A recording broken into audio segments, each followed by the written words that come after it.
प्यारे साथियों,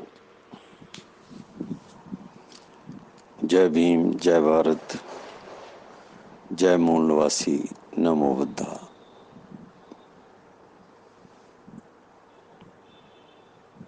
पिछले काफी समय से जब भी हमारे बहन भाई धर्म की चर्चा करते तो वो एक दूसरे को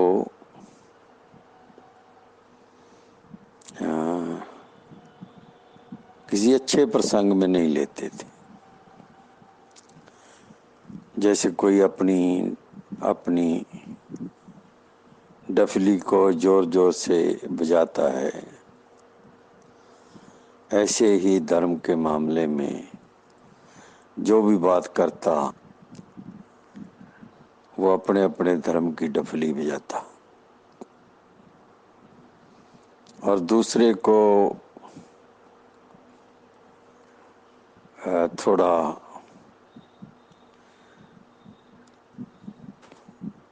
लाचार जहे शब्दों से संबोधन करता। तो मैं काफी देर सुनता रहा। तो मुझे लगा कि ये जरूरत है कि धर्मों के बारे में स्पष्ट कर दिया जाए।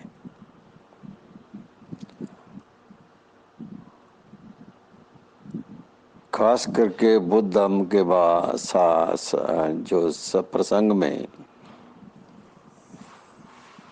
बहुत ज्यादा लोगों को भ्रम भी है और इसके साथ थोड़ी एलर्जी या चिढ़ कह लो, ये भी है। और दूसरी बात सबसे बड़ी मुझे लगा कि धर्म के बारे में कुछ लोग ना तो पढ़ते हैं, ना उन्होंने कुछ पढ़ा है, ना उन्होंने कुछ जाना है। कोई एक आध पुस्तक पढ़ भी ली तो धर्म नहीं जाना जा सकता। ये मैं इसलिए कह रहा हूं कि धर्म को जानने के लिए मुझे कम से कम 35 साल लग गए। 35 साल में लगातार धर्म के बारे में कुछ न कुछ लगातार पढ़ता रहा और फिर मैंने कुछ वर्ष धर्म के लिए ही रखे। उसमें मैंने बहुत ज्यादा स्टडी किया। चाहे ये समुंदर है, इसको पूरी तरह मौका नहीं मिलता पढ़ने का, फिर भी बुनियादी बातें होती हैं जो समझी जा सकती हैं। तो 35 वर्ष के बाद मैंने उसका निचोड़ धम्म शरणम में दिया और उसी दिन मैंने बुद्ध धम्म की दीक्षा ली। और मैंने ये कहा कि मैं किसी ब्राह्मण से दीक्षा नहीं लूंगा।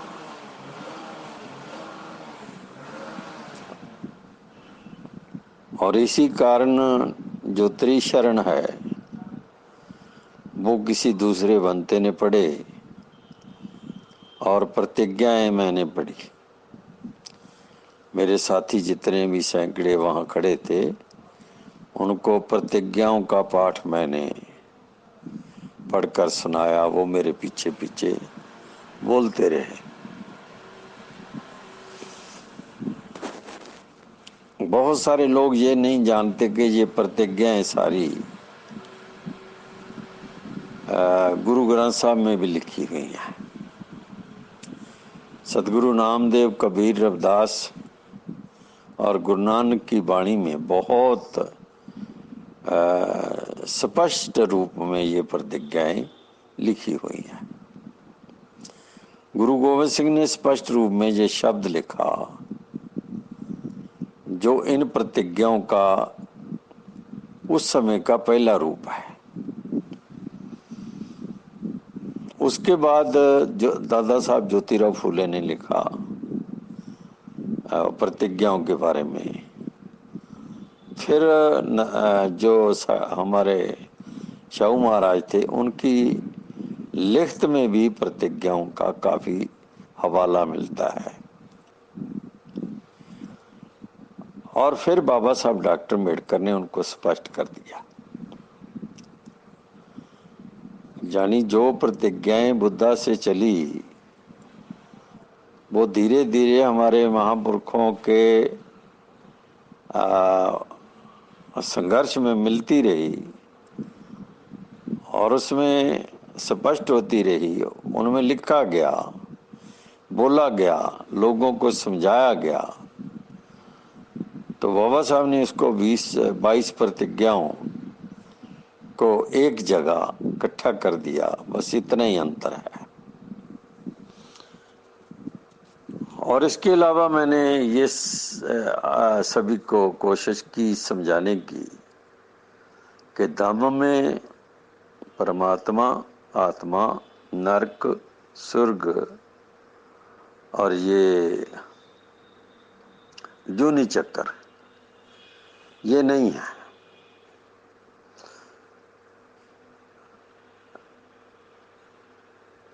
इनमें फंसकर जीना ये ब्राह्मण के सिद्धांत की मुक्ति है। इनमें जैसे ब्राह्मण ने बनाया है, एक ढांचा पैदा किया है, उसी में से गुजरना ब्राह्मण की जो व्यवस्था है, धार्मिक व्यवस्था, जो परमात्मा की व्यवस्था है, उसमें मुक्ति पाना है। मगर बाकी सिख धर्म हो या बुद्धा का धर्म या बाबा साहब का पर्ण या हमारे पुरखों का पर्ण, उसमें परमात्मा, आत्मा, जूनी चक्कर, नरक, स्वर्ग से ही, इस ख्याल से ही मुक्त हो जाना ये मुक्ति है। इसको ना मानना यही मुक्ति है। ये जान लेना कि ये सच नहीं है, ये मुक्ति है। यानी इस ख्याल को ना मानना और जान लेना ये मुक्ति है।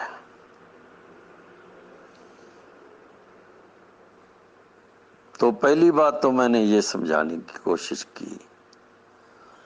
फिर मैंने दूसरे धर्मों के बारे में, जैसे रविदासिया धर्म के बारे में, जिसके आदमी काफी ज्यादा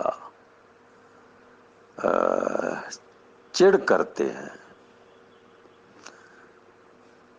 मैंने उसके बारे में एक बात कही कि जब ये चमारों का धर्म है, किसी जाति का धर्म धर्म नहीं हो सकता। ईसाई धर्म किसी एक जाति का धर्म नहीं, पूरी दुनिया का धर्म है। उसमें क्या है क्या नहीं है ये बात की बात है। इस्लाम पूरी दुनिया का धर्म है और इस्लाम में कई अरब लोग शामिल हैं। बुद्धा का धम्म संसार का धर्म है और इसमें कई अरब लोग शामिल हैं। सिख धर्म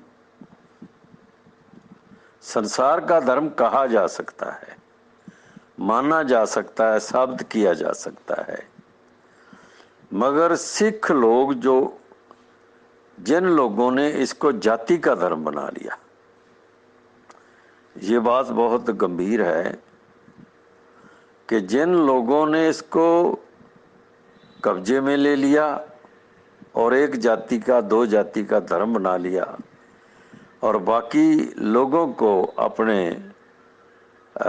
वही जैसे समाज में ऊंच नीच है उसी दर्जे पर रखा, ये धर्म दुनिया का धर्म नहीं बन सका। संसार के ज्यादा से ज्यादा 3 करोड़ लोग जो हैं वो इस धर्म को जानते हैं, मगर ये मानने वाले लोग जो हैं वो 2 करोड़ होंगे। ये 1 अरब भी नहीं है। और ये जब बाबा साहब सोच रहे थे कि मैं इस धर्म में चला जाऊंगा,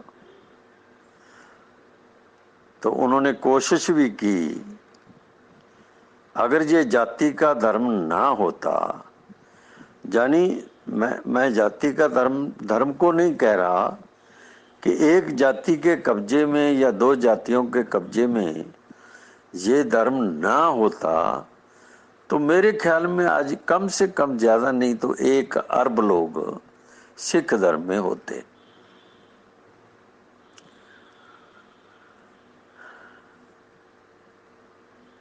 और ये सिख धर्म कुछ भी हो जाए,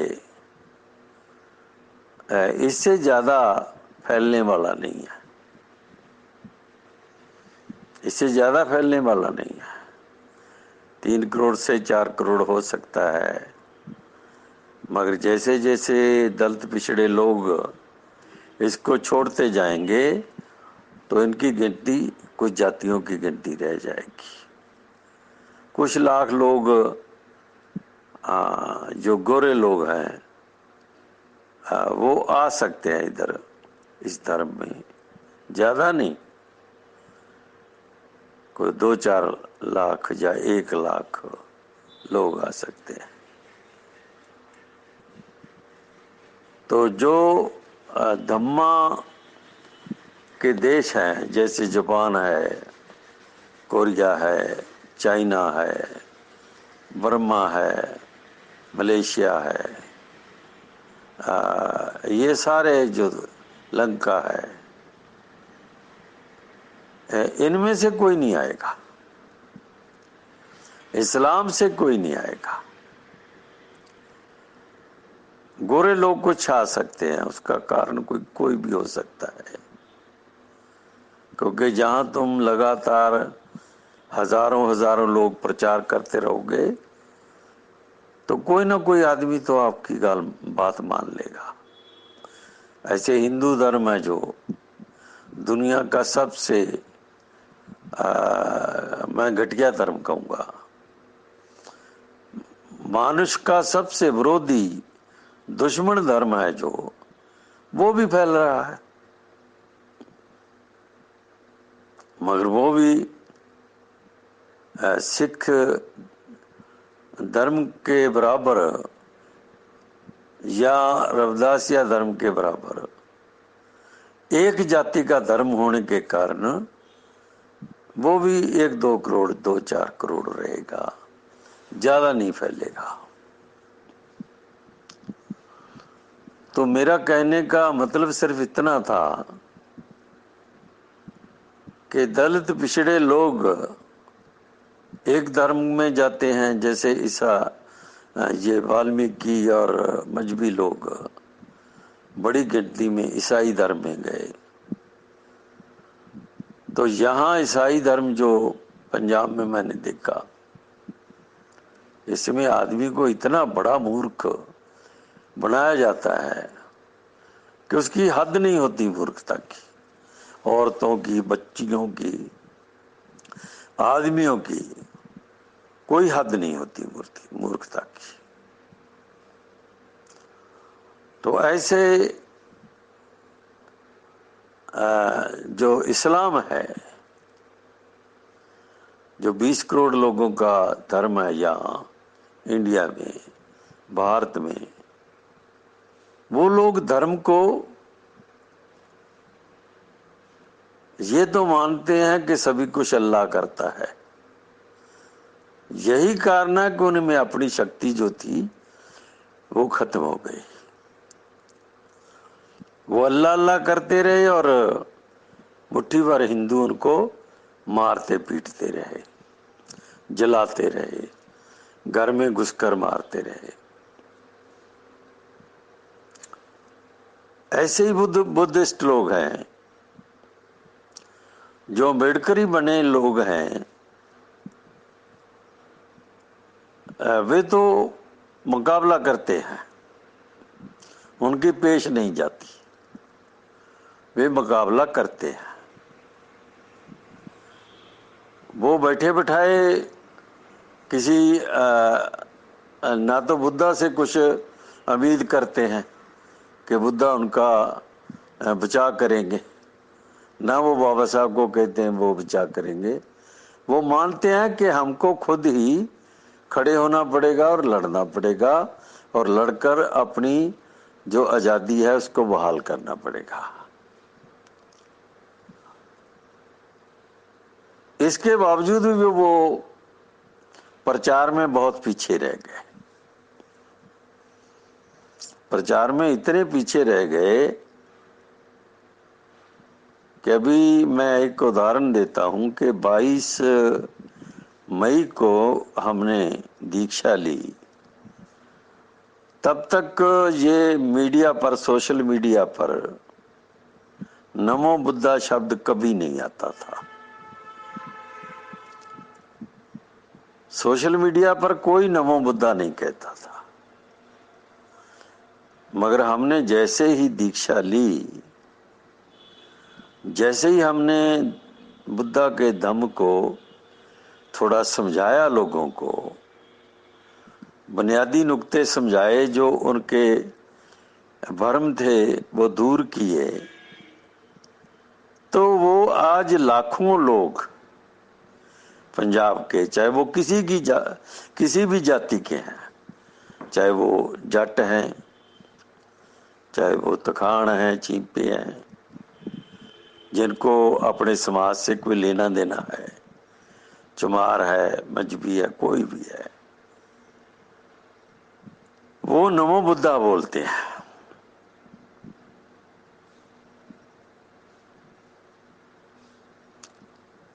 वो नमो बुद्धा पूरे दुनिया में बोलते हैं। अम्बेडकर राइट तो सभी बोलते हैं, या धीरे धीरे ज्यादा लोग बोलने लगे हैं। तो इसका मतलब है कि उनको बुद्धा के बारे में कुछ जानकारी हुई।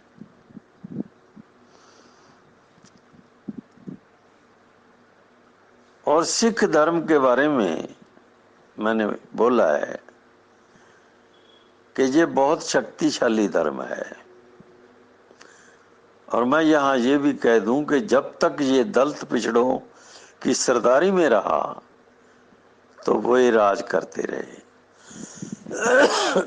जैसे बंदा सिंह बहादुर, बाबा वीर सिंह, बाबा जस्सा सिंह, बाबा जस्सा सिंह आलूवालिया और महाराजा रणजीत सिंह, ये पांचों आदमी दलित पिछड़े लोग थे। इनको नीची जाति के लोग समझा जाता है। ये गुरु गोविंद सिंह ने अपने एक श्लोक में लिखा हुआ सारा कि नीची जाति के लोग को, इनको मैं सरदार बनाऊंगा।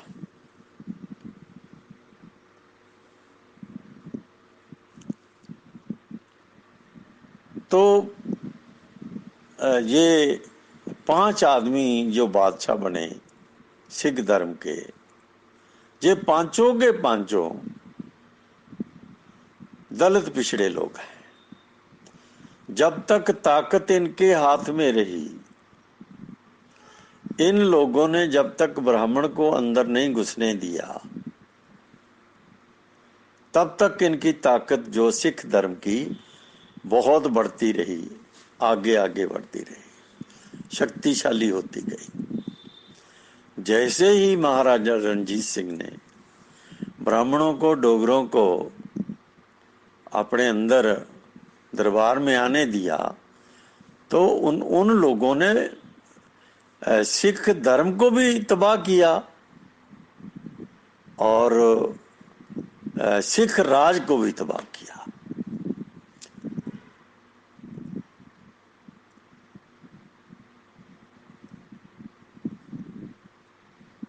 तो ये बात समझने वाली है कि जब तक सिख धर्म इस देश की मूलवासी जातियों के हाथ में रहा, जो इसका मनोरथ था, असली मनोरथ था, तब तक एक शान पैदा हुई, सत्ता पैदा हुई, एक शक्ति पैदा हुई और धर्म का विकास हुआ। जब इस धर्म को मड़ियामेट करने का काम महाराजा रणजीत सिंह के दरबार में बैठे ब्राह्मणों ने, डोगरों ने या पटियाला शाही सरदारों ने, ये पटियाला के राजा थे, इन लोगों ने मिलकर तबाह किया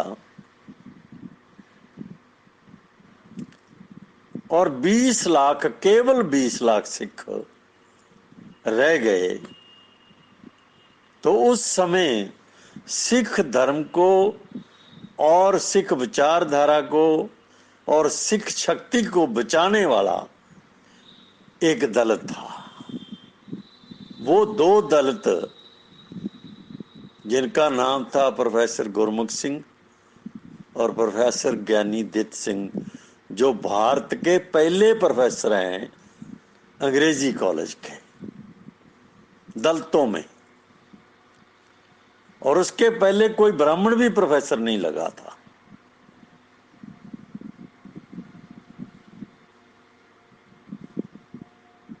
ये दो प्रोफेसर अंग्रेजी कॉलेज के, दोनों दलित, और दोनों ने ब्राह्मणों को नाकों चने चबाए, विचारधारा को कायम रखा, गुरु को कायम रखा, गुरु ग्रंथ साहब की विचारधारा को लेकर ब्राह्मणी विचारधारा की पलटनी लगाई उसकी, और सिख धर्म को बचाकर कम से कम वो ही गिनती जो 20 लाख थी 1 करोड़ के बराबर कर दी। ये दलित पिछड़े लोगों की ही करामात थी कि सिख धर्म बचा। ये पंजाब के जट जो थे, जाट, ये तो छोड़ गए थे। बहुते लोगों को ये नहीं पता कि ये तो छोड़कर चले गए थे, मुसलमान बन गए सारे।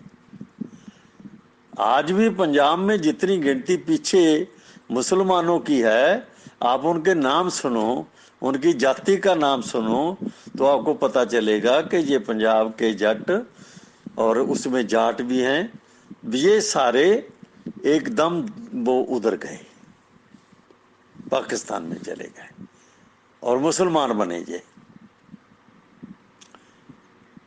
इसका कारण हम देखेंगे क्या है, कारण क्या था, किस लिए ये हुआ। तो मेरा कहने का मतलब ये है कि सिख धर्म बहुत बड़ा ताकतवर धर्म है। ये केवल राम राम करने का धर्म नहीं है, इसमें परमात्मा आत्मा का चक्कर नहीं है, इसमें नरक स्वर्ग नहीं है, जूनी चक्कर भी नहीं है, कुछ भी नहीं है इसमें। और जो पार ब्रह्म है, वो जो दिख रहा है हमको, वही पार ब्रह्म है और वही अकाल पुरख है, वही निरंजन है, वही निरंकार है। एक दिखता है, एक नहीं दिखता, निराकार। एक निरंजन है जो दिखता है। तो मेरा मतलब कहने का कि ये धर्म दुनिया का एकदम वैज्ञानिक धर्म है। बुद्धा के बाद अगर कोई वैज्ञानिक धर्म है तो ये सिख धर्म है। इसको समझने में, इसकी व्याख्या करने में बहुत गड़बड़ की गई है। बहुत ज्यादा गड़बड़ की। मेरे मेरे दिल में होता था कि अगर मुझे टाइम दिया जाए, समय दिया जाए और मेरे को अकाल तख्त या श्रोमणी कमेटी मौका दे और उसका खर्चा दे सारा, तो मैं एक वर्ष में अपने लोगों को बिठाकर, जिन लोगों की मुझे जरूरत पड़े, मैं असल में गुरु ग्रंथ साहब की पूरी व्याख्या कर सकता हूं। ये मैंने कहा भी कई बार, ये बात बहुत पुरानी है। तो छोटा मुंह छोटी बात, हम अछूत पैदा हुए और कब्जा करने वाले लोग जो हैं वो खत्री जट हैं, तो उनके सामने हम छोटे लोग थे, अछूत थे। तो हम छोटे लोग छोटी बात करते, उनको लगते थे। उन्होंने क्या किया ये सब पता है हमको। उनका जो जो लीर प्रांदा जैसे जैसे उन्होंने किया है, उजाड़ा है जैसे धर्म को, वो सबके सामने है। वो कितना लूट कर चले गए धर्म को, ये हमारे सामने है। ये मत कोई सोचे कि अरबों खरबों रुपया कहाँ गया, कौन ले गया। ये सब सबूत उनके, ये हमारे भाई रणजीत सिंह जब बोलते हैं तो इनके चिट्ठे फोड़ते हैं सारे। ये अकाल तख्त के जथेदार रहे जो, उनको इसीलिए नहीं रखा गया क्योंकि वो अकाल तख्त की असली मर्यादा सामने के लायक थे। तो मेरा कहने का मतलब है कि ये धर्म, इतना बड़ा धर्म, इतना शक्तिशाली धर्म, सिर्फ जाति धर्म हो गया, इसलिए फैल नहीं सका। रविदासिया धर्म चमारों का धर्म है, ये कभी नहीं फैलेगा, चमारों में रह जाएगा। और चमारों के तो बहुत धर्म है, इधर उधर 420 तो डेरे हैं पंजाब में इनके, और बाहर देशों पूरे पंजाब में ना पूरे भारत में कितने डेरे हैं वो भी देखा जाएगा। इसका मतलब 1000 डेरे होंगे कम से कम चमारों के, और ज्यादा डेरे जो हैं वो गंगा नहाने वाले हैं, वो गुरु का कड़ा लाने वाले हैं, दमड़ी लाने वाले हैं। ये ज्यादा डेरे ऐसे ही हैं। मिशन जो आम्बेडकर का मिशन है या बाबा साहब के मनोरथों का मिशन है, वो यहाँ नहीं कहीं है। कोई 2-4 आदमी उसमें हैं तो उसका मतलब ये नहीं कि ये पूरे का पूरा सिस्टम जो है वो मिशन का सिस्टम है। तो ऐसे ये मजहबी और वाल्मीकि हैं। वाल्मीकियों का एक धर्म जाति धर्म है, इसलिए वे वाल्मीकि जाति में ही रह गया, उसमें दूसरा आदमी आया है कोई नहीं।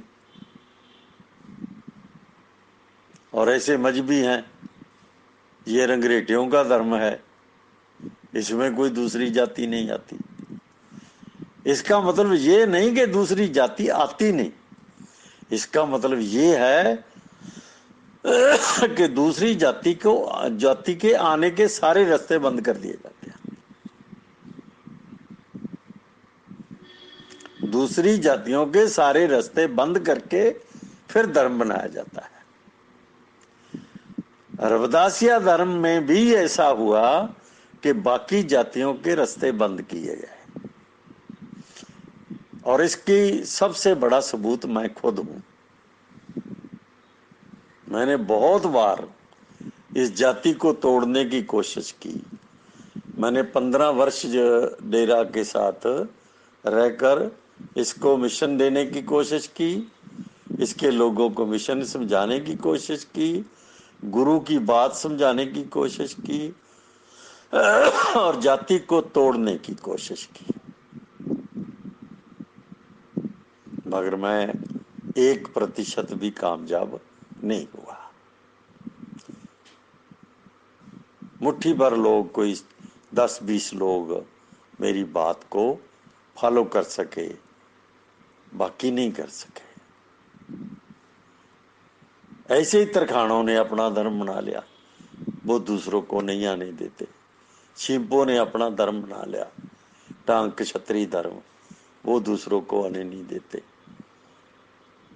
नाई राजा हो गए, वो राजा के बगैर किसी को आने नहीं देते।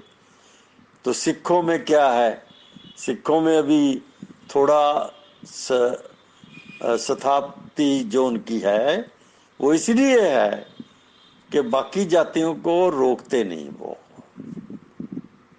कब्जा अपना रखते हैं मगर दूसरी जातियों को आने से रोकते नहीं है।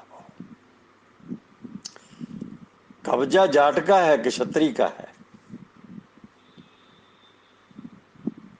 मगर दूसरी जाति कोई भी दुनिया की अगर आती है तो उसका स्वागत करते हैं। वो स्वागत करने का मतलब जाति नहीं तोड़ते, वो जाति तोड़ना उनका मतलब नहीं है। बस गुरु घर आ गए तो गुरु के बारे में उनकी सिफत गुरु की करके कहानी खत्म कर देते हैं। और इससे अलावा इन्हीं लोगों ने,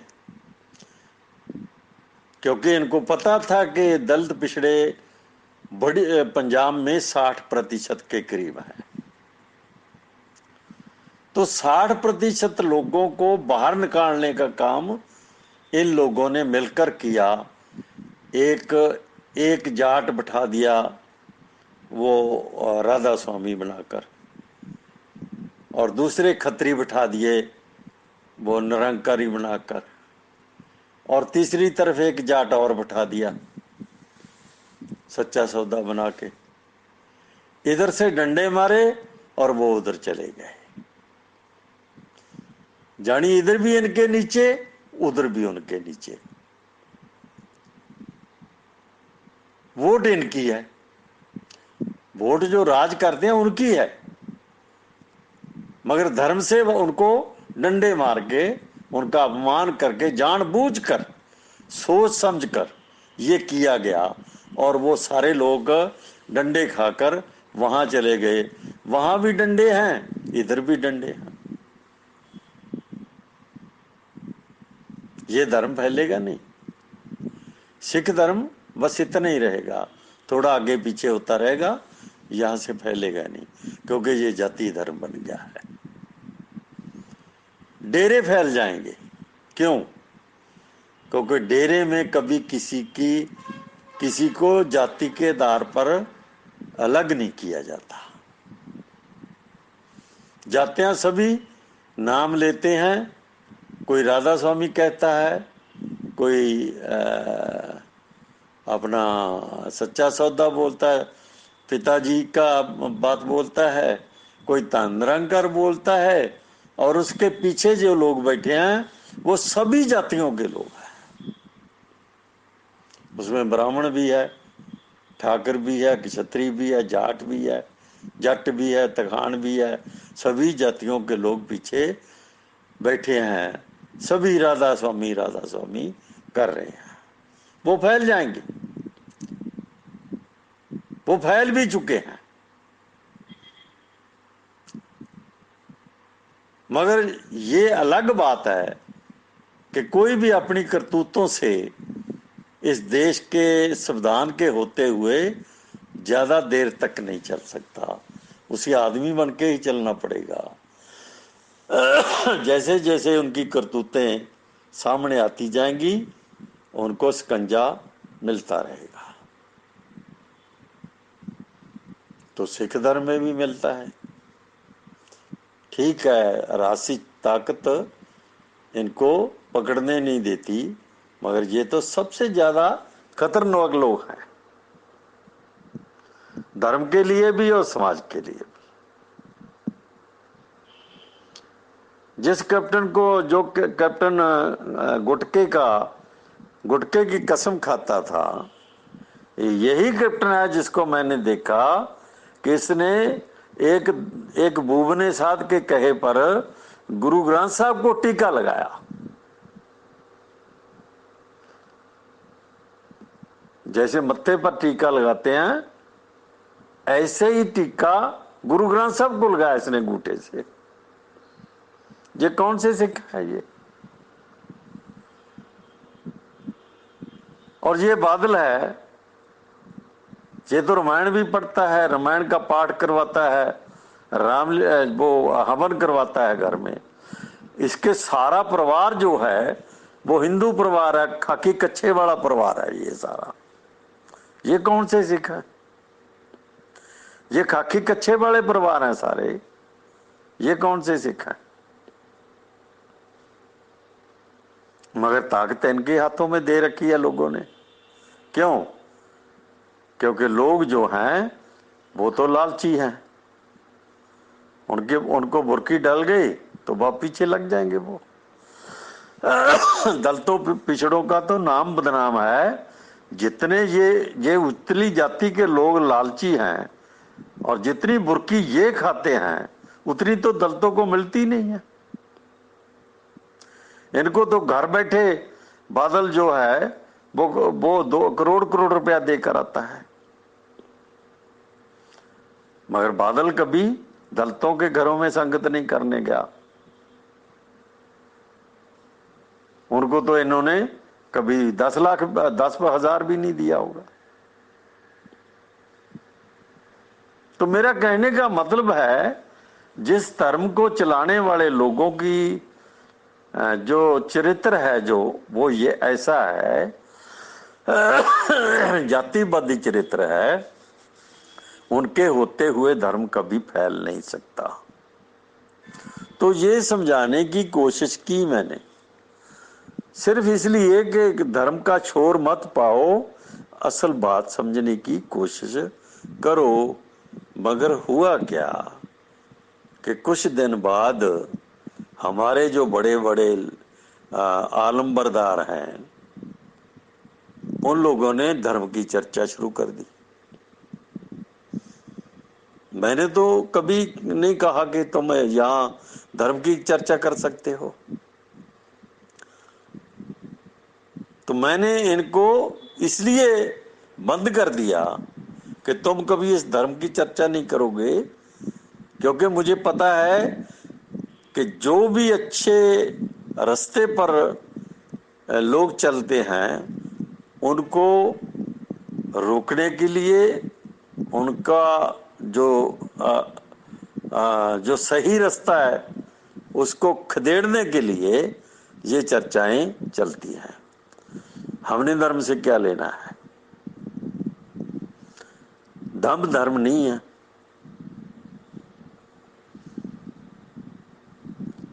मैंने कहा था 22 तारीख को जब मैंने दीक्षा ली कि गुरु ग्रंथ साहब और गुरु ग्रंथ साहब के जितने पुरखे हैं वो मेरे हैं और उतना ही अधिकार मेरा है जितना किसी और का।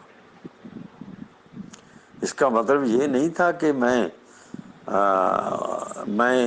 जो अपने बहुत शानदार उच्च कोटि के उस धर्म को नहीं मानता जो मेरे पुरखों का है, जो मेरे पुरखों ने शुरू किया।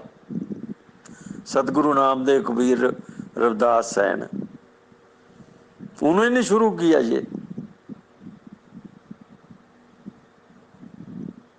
और ये मैं नहीं कहता, ये तो गुरु अमरदास, गुरु रामदास और गुरु अर्जन तीनों ने लिखा है ये तो, और ठोक बजा कर लिखा है।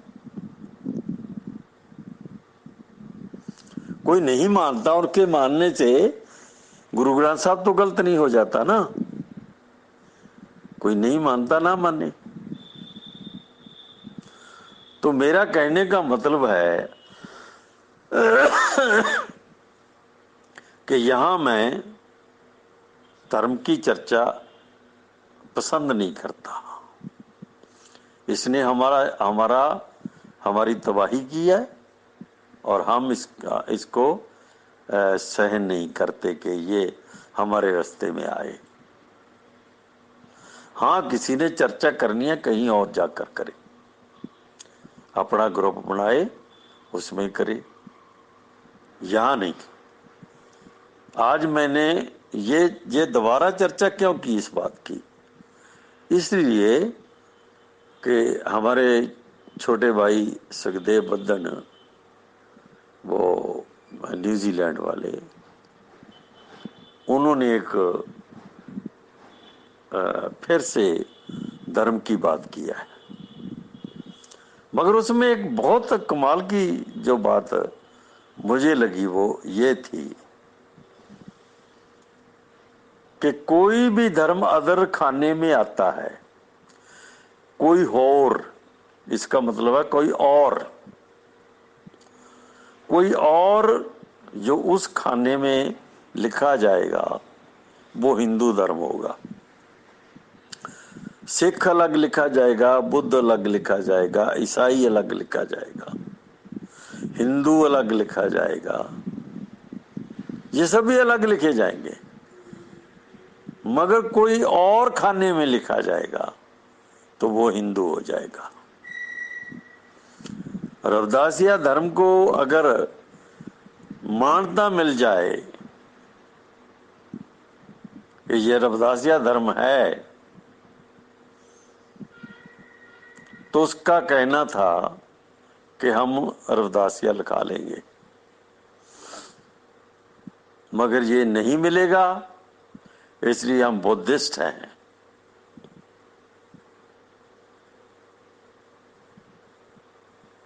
इसलिए हम बौद्ध हैं। उसने और कोई ज्यादा चर्चा नहीं की, इतनी बात है।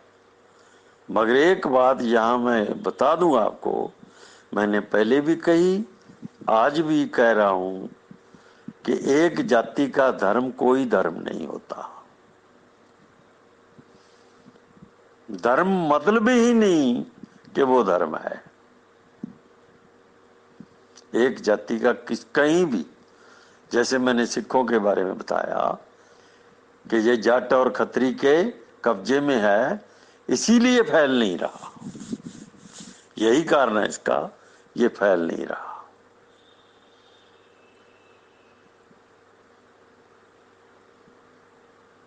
अगर यही लोग दलित पिछड़ों को डंडे मार के गुरु घरों से भगाते ना जाति के आधार पर, तो डेरे ना बनते। अगर डेरे ना बनते तो 2-3 करोड़ लोग जो डेरों में चले गए, 2-2.5 करोड़, वो सभी सिख रहे थे। अगर वो सिख रहे थे सारे के सारे, तो आज ये 5 करोड़ के करीब होते सिख। अगर बाबा साहब की बात मान ली होती इन लोगों ने, तो आज कम से कम 100 करोड़ लोग सिख होते। भारत में सबसे बड़ा ताकतवर धर्म सिख धर्म होता।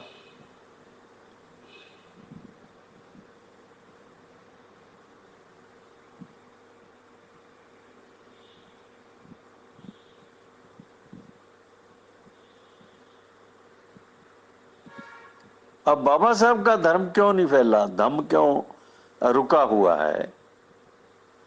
क्योंकि अभी तक इसको सही मायने में वो प्रचारक नहीं मिले। मैं पुजारी नहीं कह रहा, पुजारी तो बहुत होंगे, मगर प्रचारक नहीं मिले इसको।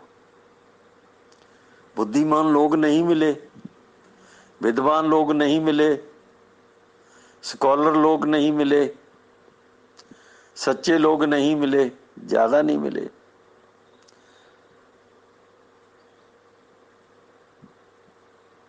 और ज्यादा करके ये महारों का धर्म रह गया। इसको जाति के धर्म को, जानी बाबा साहब के धर्म को महारों ने कब्जा कर लिया। महारों का कब्जा होने के बाद ये भारत में फैलने से रुक गया। हम तो मूर्ख लोग हैं हर जगह।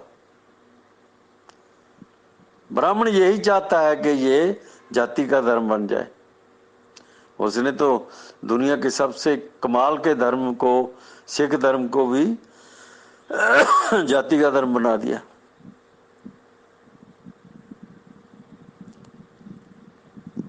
और बुद्धा का धम्म जब दोबारा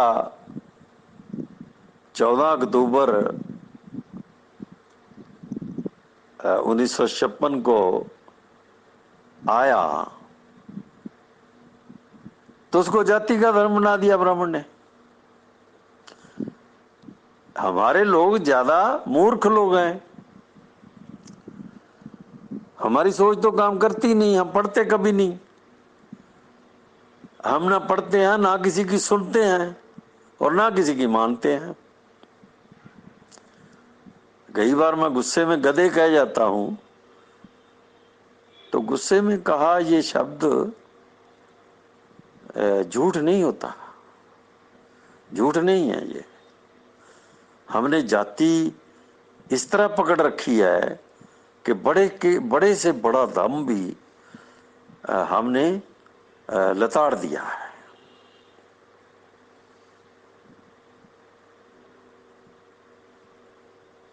मुझे अभी भी इतना दर्द, जब मैं बोल रहा हूं मेरे दिल में इतना दर्द है कि सिख धर्म संसार का विज्ञान के हिसाब से इतना शानदार धर्म है। अगर मेरे को व्याख्या करनी होती इसकी तो मैं दुनिया हिला देता, मैं संसार को हिला कर रख देता, मगर मैं तो अछूत था। और एक अछूत ऐसा काम करे, ये तो ऊंची जातियां कभी पसंद नहीं करती। ऊंची जाति छोड़ो तुम, हमारे चमार, हमारे मजबी, हमारे वाल्मीकि, हमारे तखान, हमारे जलाहे जिनमें पैदा हुआ, ये भी पसंद नहीं करते कि मैं ब्राह्मण की बनाई बात को उल्टाऊं। असल तो वो ही बात है जो ब्राह्मण कहता है, जो मैं कहता हूं ये तो उल्टी बात है, ये तो हो ही नहीं सकता। नरक है, स्वर्ग है, देवी है, देवते हैं, इंद्र परियां हैं, स्वर्गापुरी है, ब्रह्मपुरी है, भवसागर है, ये तो सब कुछ है। हजारों हजारों वर्षों से है, युगों से है, और ये आदमी कहता है ही नहीं। जानी धम्म और धर्म की बात जो है वो जानते ही नहीं है, उन्होंने कभी पढ़ा ही नहीं, कभी सुना ही नहीं। वो सोचते हैं वाहिगुरु वाहिगुरु करने से हम परमात्मा में भेद हो जाएंगे। अरे परमात्मा तो है ही नहीं, भेद तुम कहां होगे?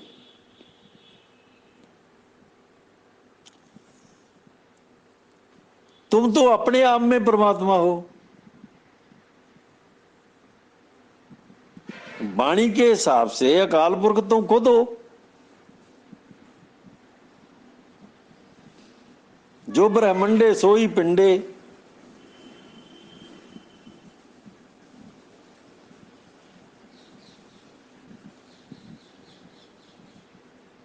कबीर साहब को पढ़ो, बताएंगे वो कि मैं कैसे खुदा हूं, मैं राम कैसे हूं।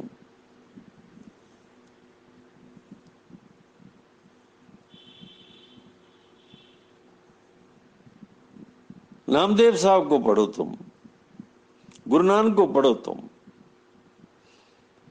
तुमको पता चल जाएगा कि तुम ही पार ब्रह्म हो,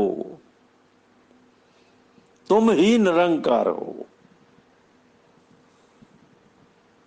तुमको अपनी ही खोज करनी है, तुमको ही सच्चाई के रास्ते पर चलना है।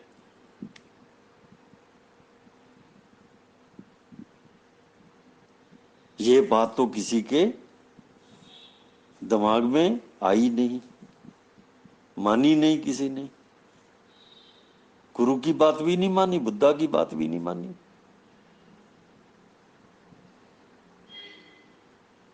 तो ऐसे लोगों का धर्म जाति धर्म क्यों हो गया? क्योंकि उनको ब्राह्मण की बात ज्यादा काट करती है।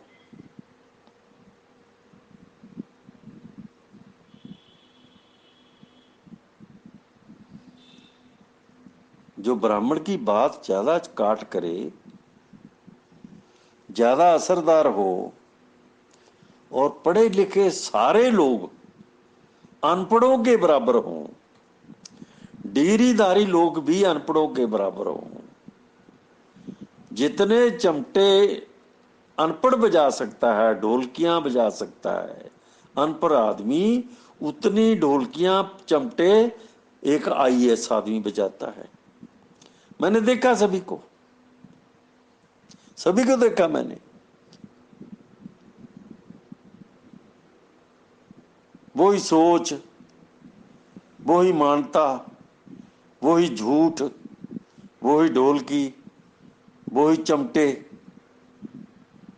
वही गीत, वही भजन, वही पूजा, वही अर्चना, वही तिलक, वही सिंदूर। ये सब पढ़े लिखे में भी उतना ही है जितना अनपढ़ में है। अनपढ़ तो काम पर निकल जाता है, उसको मौका कम मिलता है, मगर पढ़े लिखे लोगों की, औरतों को देखो तुम, आदमियों को देखो तुम, ये तो जितना टाइम इनके पास है, ये तो 1 घंटा 2 घंटे टल्लियां बजाने में निकाल देते हैं। स्कूल कॉलेज यूनिवर्सिटी की टल्ली सुनते भी इनकी अकल है, जो उसमें कोई परिवर्तन नहीं आया।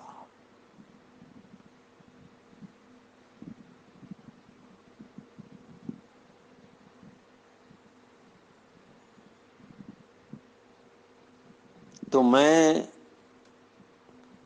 फिर से कहूं कि कोई आदमी धम्म संघ में किसी धर्म की चर्चा इसलिए ना करे कि उसका धर्म बहुत ऊंचा धर्म है। अगर किसी ने अब मेरे दूसरी बार कहने के बाद भी ऐसी चर्चा की,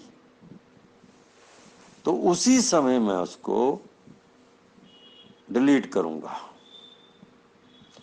वो कोई भी हो। हां, तुम चर्चा कर सकते हो, जैसे मैं बोल रहा हूं ऐसी चर्चा करो। मैंने सुखदेव बदन को सुना, मुझे लगा कि वो धर्म की चर्चा नहीं कर रहा, वो नुक्तों की चर्चा कर रहा है, जिन नुक्तों ने आदमी को कुछ समझदारी देनी है।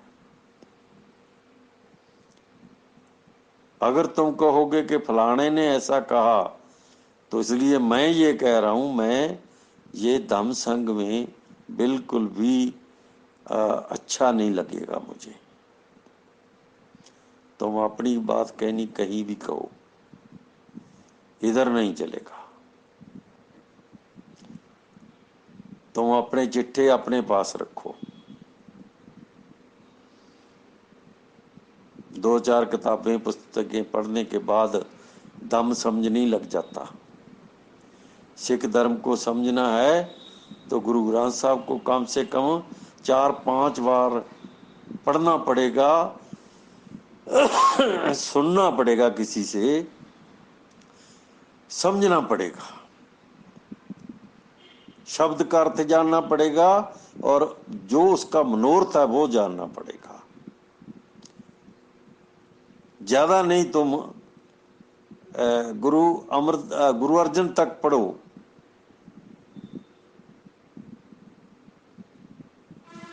चार संत हो गए, गुरु नानक हो गए, और गुरु अर्जन तक तुमको पता चलेगा धर्म क्या है, धर्म क्या है। तो मैं एक बार फिर ये बेनती करते हुए कि धर्म पर फालतू चर्चा नहीं करनी, जिसके बस की बात नहीं है वो चर्चा ना करे, और जिसे फिर भी चैन नहीं आता, जिसको रोटी हजम नहीं आती, तो वो कहीं और जाकर चर्चा करे,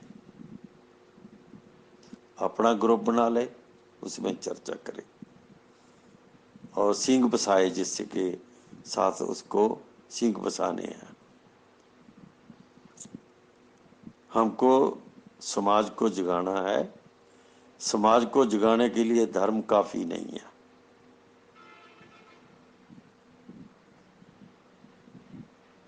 धर्म कोई इतनी बड़ी चीज नहीं है कि समाज उठ खड़े। हाँ, अगर धर्म की सही बात तुम करोगे। जब मैंने 1982-83 में गांव में वाणी की बात लेकर, वाणी तुम हमारे पास होती, सभी जानते थे, वाणी सुनते थे। जब मैं उसका अर्थ करता तो लोग आशाश कर उठते थे, यकायक समझ लगती उनको। हर गुरु की वाणी बोलता मैं, और मैं ये कहता कि गुरबाणी के इनकलाब का सबसे पहला शब्द जिस आधार पर वाणी रची गई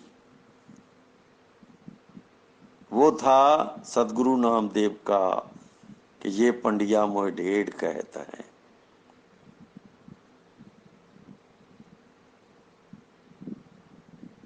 ये पंडिया मोह ढेड़ कहता है, और उसके साथ ही लिखा है कि हसत खेलत तेरे देहरे आया, भगत करत नामा पकड़ उठाया, हीनड़ी जात मेरी, नीच जात मेरी, हीनड़ी जात मेरी जात मराया, छिपे के जन्म काहे को आया। ये गुरु ग्रंथ साहब के इनकलाब का पहला सिद्धांत है जो सतगुरु नामदेव ने बोला, और पूरी की पूरी वाणी इसी शब्द को लेकर रची गई है। ये मैं साबित कर सकता हूं। अगर तुम्हारे पास समय है तो पढ़ो।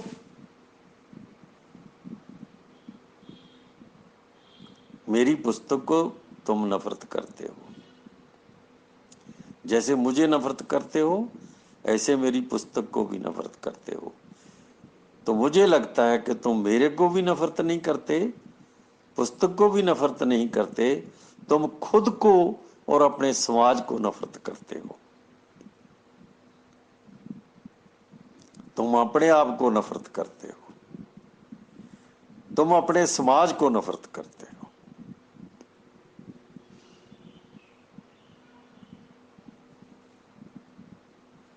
कै रविदास चमारा तीसरी बार 3 बार छपी।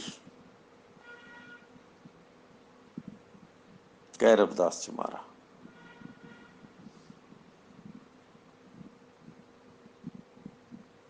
क्योंकि चमारों ने एकदम उसको पढ़ना शुरू किया, समझना शुरू किया, मानना शुरू किया, और उन पर ऐसा असर हुआ कि उनमें से सैकड़ों लोग सही रास्ते पर आ गए।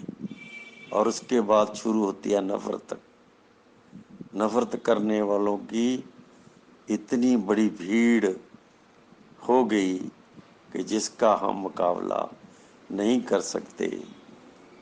तुम सिर्फ करते रहोगे किसी वस्तु की, तो वो अगर अच्छी है तो अच्छी हो जाएगी।